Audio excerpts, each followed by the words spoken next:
Hello everyone, I'm Mr. Furlong, and today we're starting a brand new semester in physical science. And this semester, it's all about... So, physics. Physics, eh? Physics. Physics. Physics. Physics. Physics. Physics. Physics. Physics. Physics. I don't know you're getting all this down. Okay, let's see what you know. I think it's about physics. Anyways, today specifically we're going to be looking at speed and motion. Let's start with a few definitions. Motion occurs when an object changes position. Makes sense, right? Starts out in one place, ends in another spot. Motion depends on your frame of reference. So let's take a look at this. How do we know if something is actually moving or not? Again, it is based on your frame of reference. What if a person is standing by some railroad tracks and there's a hobo in one of the cars and he's just pacing around the car at about 1.2 meters per second. But the train is traveling at 15 meters per second. If you're that person on the ground, how fast is the hobo actually moving based on your frame of reference?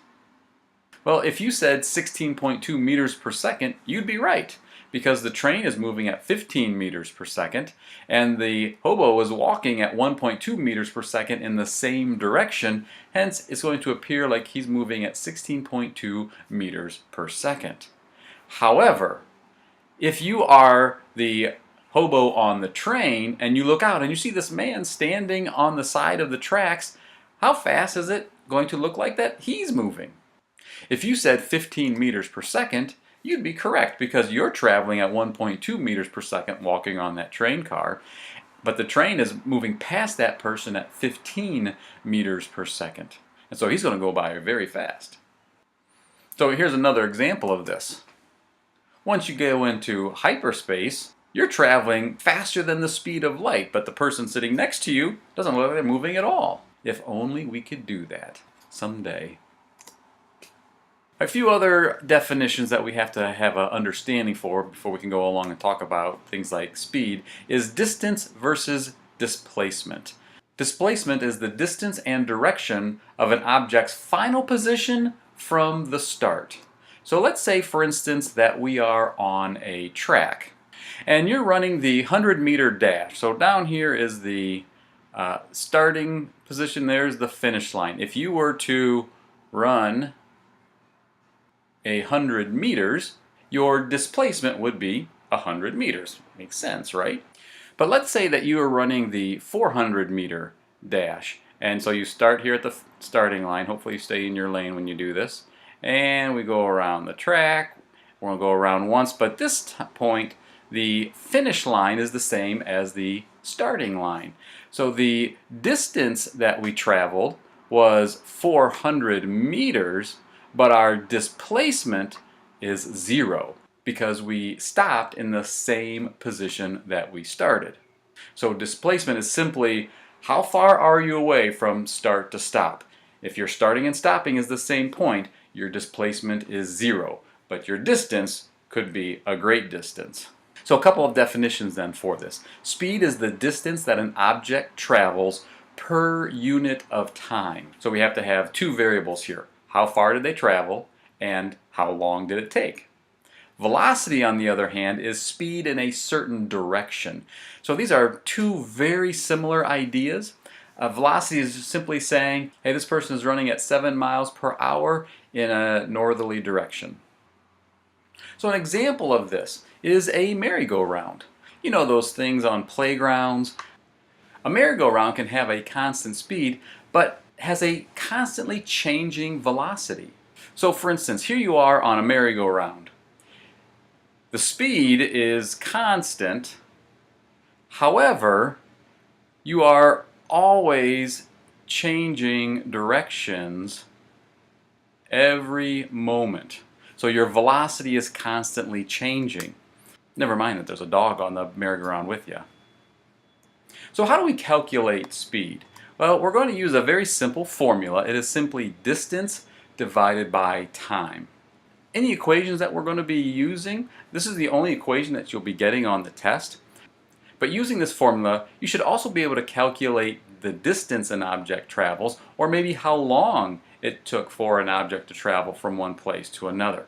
The easiest way to do that is by using a formula triangle. And so let's fill this in. Speed is equal to distance over time. So let's do a couple of these problems and we'll show you how this works.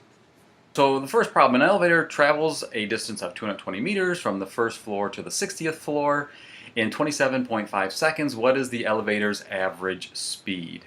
So when you're using a formula triangle, if you cover up what it is that you're looking for, so we're looking for speed, we have our formula. It's distance over time. Whenever you're doing these math problems, remember you want to have this a three-step process. You want to show the formula, you want to plug in the numbers, and then give your answer. So in this case, plug in what you know. So I know that the distance is 220 meters and the time is 27.5 seconds. And then simply use your calculator and determine what the speed is. 220 divided by 27.5. Why don't I have a calculator here?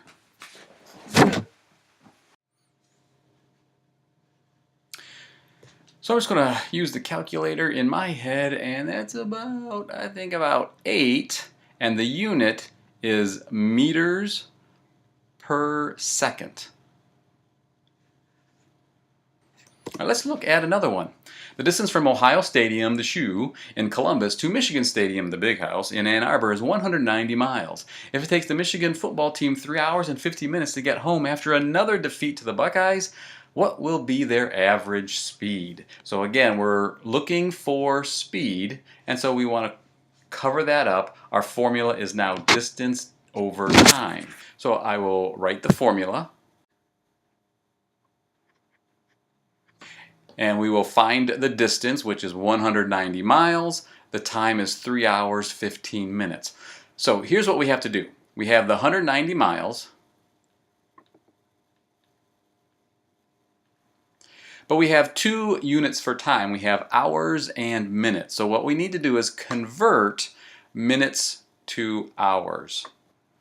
We know that they're in 15 minutes. In 1 hour, there are 60 minutes. So 15 divided by 60 is 0.25. So that is 0.25 hours, and that means that our time is 3.25 hours. So go ahead and use your calculator and figure out what the speed is. So you probably got a nice long number like 58.4615385, and we're wondering how many places past the decimal should we go? Well, here's a good rule of thumb. In our problem, we have three numbers here, and then with the 3 hours and 15 minutes, so that's 3.25 hours, there's three numbers there. So I'm going to make my answer have just three numbers in them, which would make this 58 point, and I'm rounding, 5 miles per hour. Now let's look at another one. A motorcycle travels with an average speed of 20 kilometers per hour. If the cyclist is going to a friend's house 5 kilometers away, how long does it take the cyclist to make the trip? So we're looking for something different now. We're looking for how long does it take, or we're looking for time. So let's cover up time, and that gives us our formula of distance divided by speed. So let's write that down.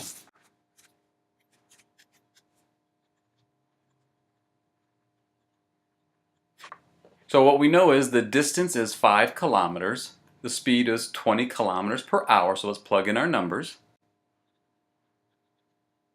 And I'll go ahead and calculate the amount of time it took for that trip. And if you said 0.25 hours, you would be correct. You could have also changed that into minutes if you wanted to and say, well, it's going to take about 15 minutes. That would also be a correct answer as well. A couple things, again, notice for all of these problems that we've done, we have had our formula, plugged in our numbers, answer. Notice our equal signs are all nice and lined up. This is what I would expect to see when it comes time for tests and labs, is that you show your work as such. All right, let's do another one. If you are traveling 35 miles an hour for 45 minutes, how far did you travel? So this time we're looking for distance, right? How far do we travel? So we cover up distance, which means that our formula is now speed and time are next to each other, so that means we multiply. So let's write our formula.